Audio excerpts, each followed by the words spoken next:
introduction, and thank you so much to the Andorra team for hosting us here for the summit, and also Kent. I'm very grateful to be part of this network. I would like to speak about, where's my presentation? Here it is. No, sorry, I go back. I would like to speak about the power of simplification. So how do we simplify urban technology so that people in the countries, in the cities we work with understand what we do and like to use our tools? And I think I will radically disappoint you now because I don't present the fancy tech that we created in the City Science Lab. We have done a lot of tools, urban twinning, urban data platforms, and so on and so on. But I wanted to turn it a bit around here and speak about simplification of urban tools, because when we go to countries, especially when we go to low resource countries, we need simplification, and we put a lot of brain work, a lot of funding, a lot of time into how can we simplify our tools so that people immediately understand what we do. Okay, so we also have another lab in Hamburg, which is UNITAC. It's an accelerator for cities. So we work with the United Nations, UN Habitat in Nairobi, and OICT in New York. You can see here the map where we work. We have done a lot of projects in Central America the last year, and we also extended a bit our Africa network. We started a project in Somaliland, Gesa, and now also Bangladesh, Southeast Asia. This is our great network. I visited Toronto and also Guadalajara this year, and it was great. And we also start working together now, finally, in a very concrete way, and I appreciate that very much. This is our team. We still talk about multidisciplinary. Kent mentioned this morning anti-disciplinary. I also like that term.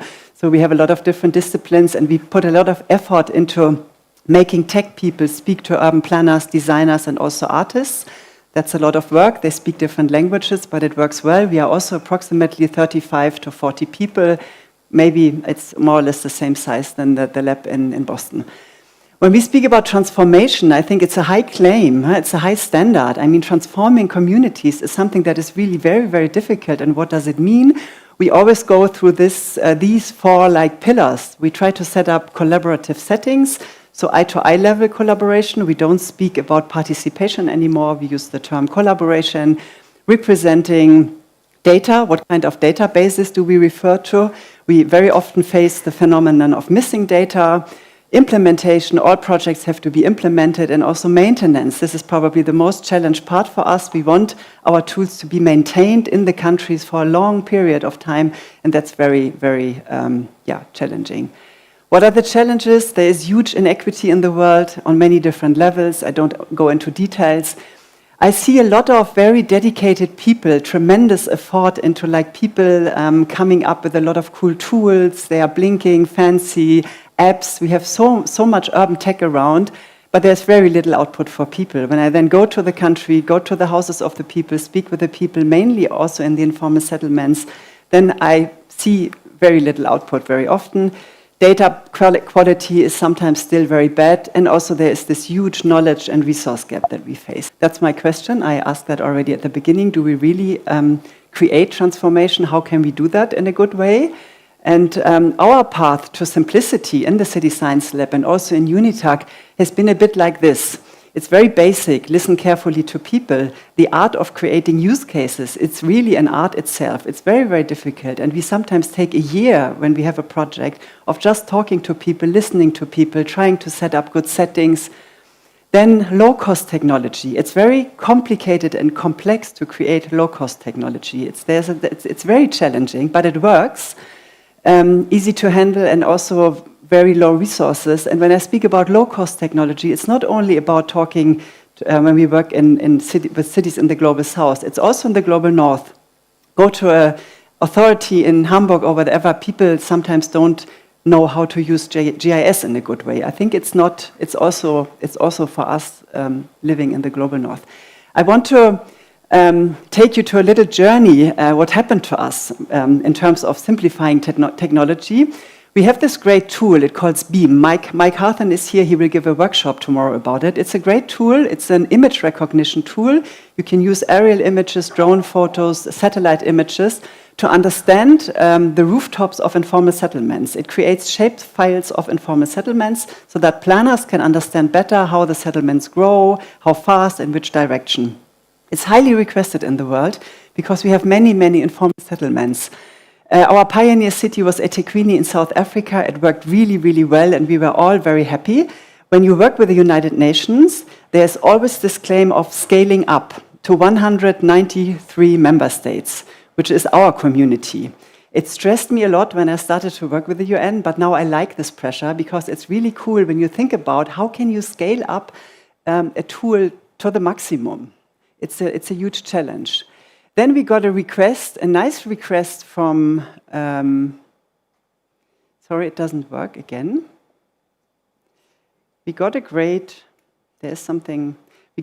request from Central America, and I need to show you now a film. Otherwise, it doesn't. So here we got funding from different sources, and we were super happy, and we wanted to start to work with Central American countries. So we set up a lot of workshops, talking to them. So we have this great tool. How can we use this in Honduras or whatever?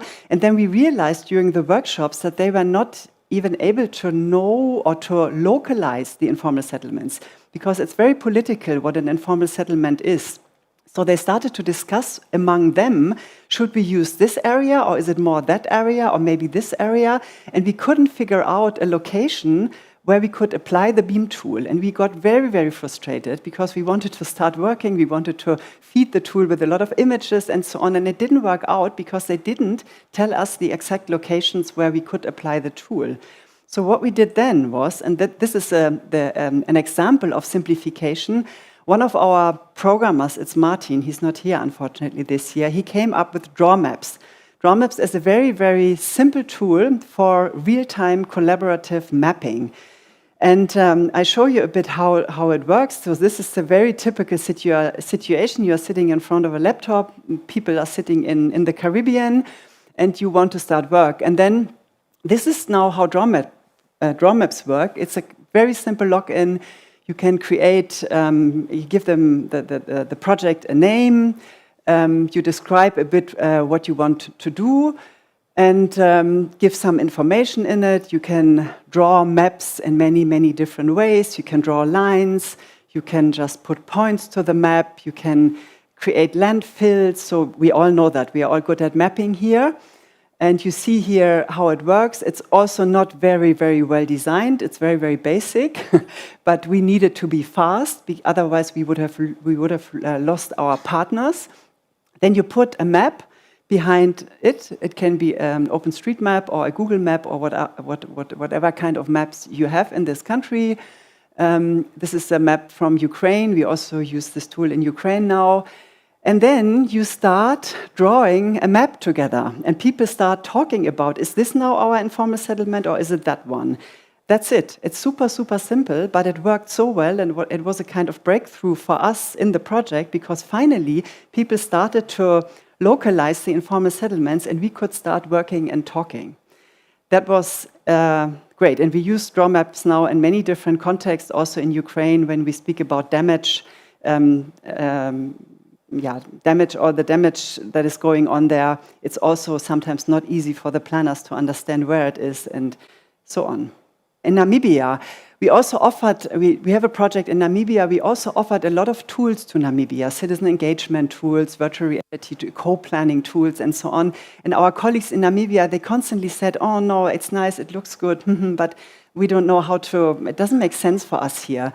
After a year, we came up with this one. It's the digital job card, also a very simple tool. It is about, we realized that in very small villages, we don't only work in Windhoek, we also work in smaller villages. They don't have any digitized data system, and they do a lot of public services. And the service is not documented at all. So we started this digital job card, and that means that people can just put what they do, they just fix a pipe, they collect waste, whatever they do, they can put it to a very simple data base, send it to the manager of the city planning institution, and the manager can just say, okay, it's done. And there is a documentation of what has been done in the public service sector. And this is already a lot. It looks like this. Also very, very simple, but it's the first step of like creating digitized data for a very small village, in this case in Namibia. Comaps, also we founded a company. As I said before, many people don't know how to use GIS. It's about analyzing, visualizing, simulating data. And we are now, and this is my last example, starting a big project in Hamburg, which is also very simple. We have a lot of construction sites in Hamburg, and people are complaining. You can't get through the city by car, pedestrians, bikers. It's not possible anymore. You always get stuck in a blocked road. So the mayor called me and he said, look, we need a communication tool for the citizens, otherwise they are complaining. And we are setting up, I mean, they're already making jokes about the construction sites, so decorating them with flowers. And we set up a very simple map, and you can, 200 different construction sites, you can just click at the points, and the map explains you how long is the construction site there, how expensive is it, who is running the thing, and so on. It's also a very simple tool, and it hopefully works quite well. So sum up, and then I've done, what is the power of simplification from my point of view? Clear your mind in action, focus, what do you really want to do? Take your time for use case generation, talk to the people, and one step at a time. It's always a multi-stakeholder, a multi-stage procedure. This is something that I had to learn, because I always had this big picture of we need a perfect urban data management platform, and then we can start working. It doesn't work like that. Celebrate micro successes, because the big picture is usually very far away in most of the countries and cities in the world. And scalability, only the very best projects, only few projects will be scaled to the world, to many countries. But I think scalability is a claim, it's a standard that we should all have in mind, because it makes us to make the products better. Thank you so much. That was my input and talk.